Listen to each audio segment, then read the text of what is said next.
The extraordinary life of the greatest polymath genius in human history, Leonardo da Vinci.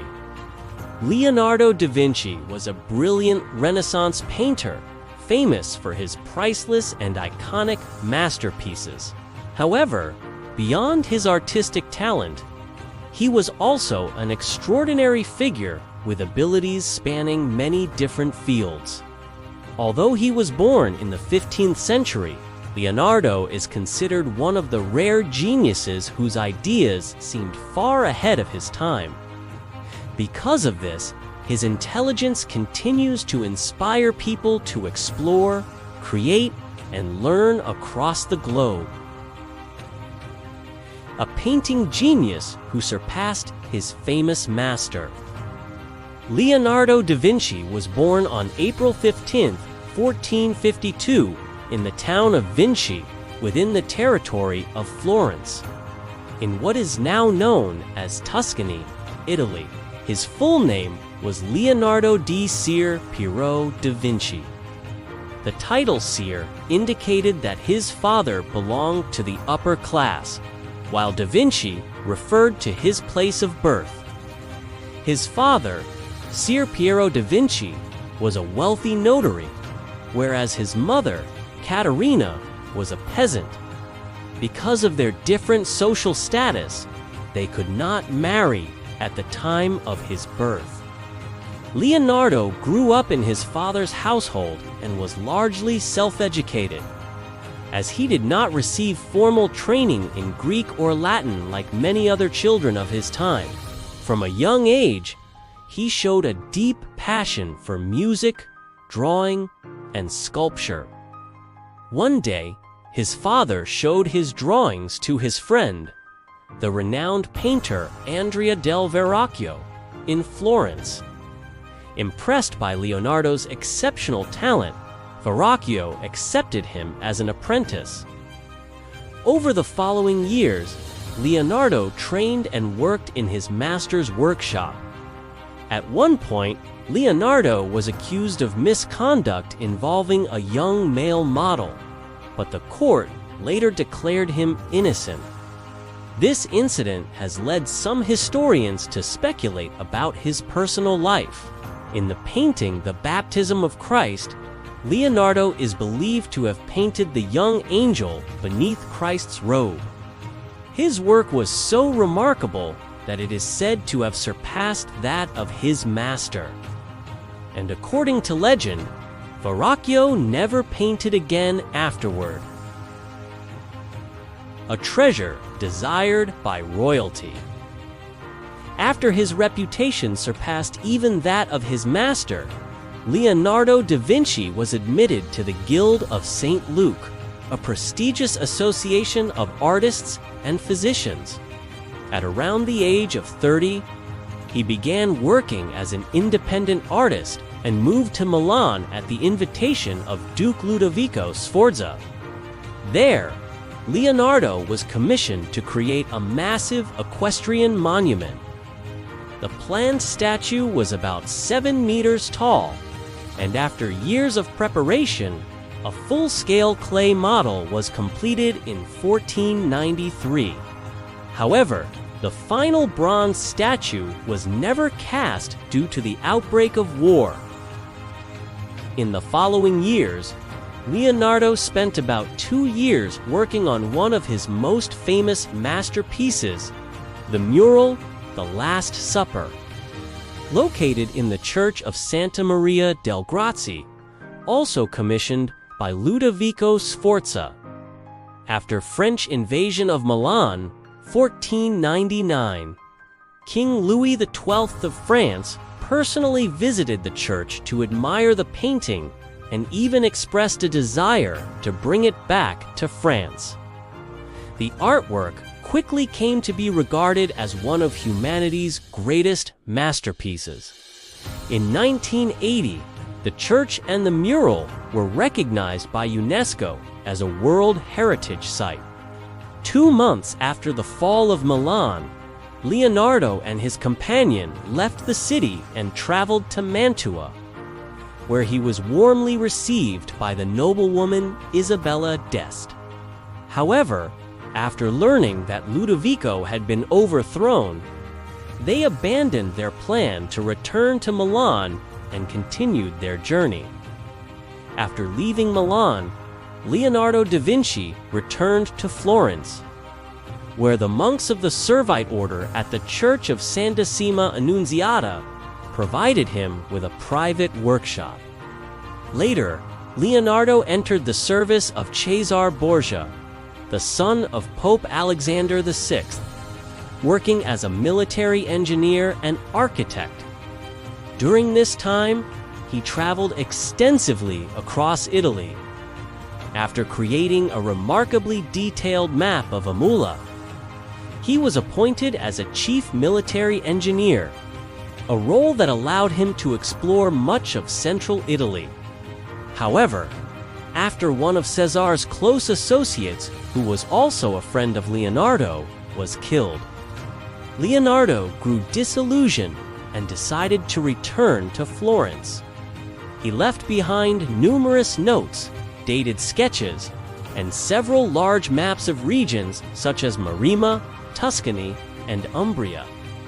Back in Florence, Leonardo was commissioned to paint a mural for the Grand Hall of the City Council, working alongside the renowned artist Michelangelo. Around this period, he also completed the iconic painting Mona Lisa, which is widely regarded as his most famous work. Leonardo was deeply attached to this painting and is believed to have carried it with him for the rest of his life.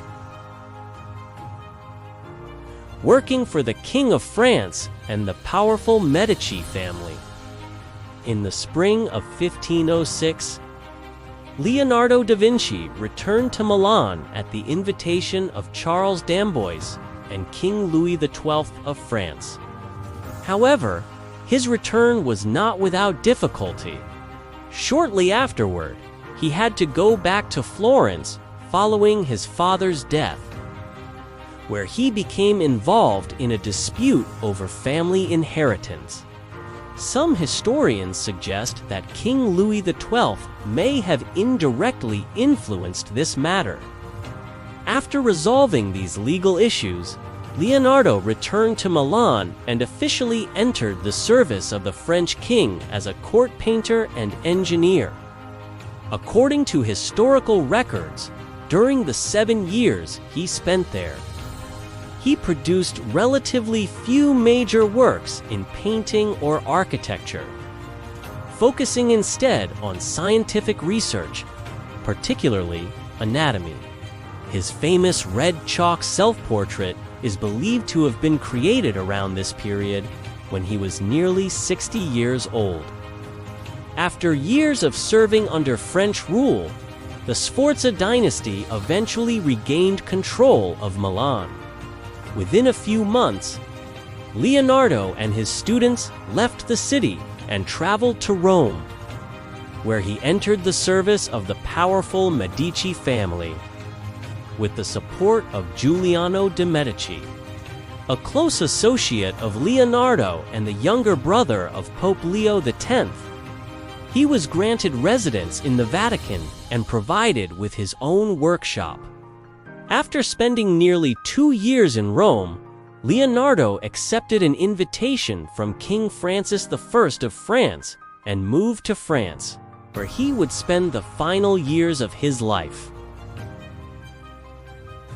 Extraordinary abilities. Leonardo da Vinci was known for his remarkable ambidexterity, meaning he could use both his left and right hands with great skill. It is often claimed that he could even write different texts simultaneously with each hand, although this remains difficult to verify. Some historians believe that Leonardo may have had traits associated with dyslexia, as he appeared to struggle with conventional reading and writing. One of his most fascinating habits was writing in mirror script, text written from right to left, readable only when reflected in a mirror. Much of his work in Leonardo's notebooks was recorded in this reversed style using his left hand. Scholars have proposed several explanations. Some believe he did this to keep his ideas private, while others argue it was simply more natural for a left-handed writer. Over time, this method became one of his most distinctive traits. There are also popular claims about Leonardo following an unusual sleep pattern in which he supposedly slept only short intervals throughout the day. However, there is no strong historical evidence to support the idea that he reduced his sleep to just 75 minutes per day. Most historians consider this to be a later myth rather than a documented fact.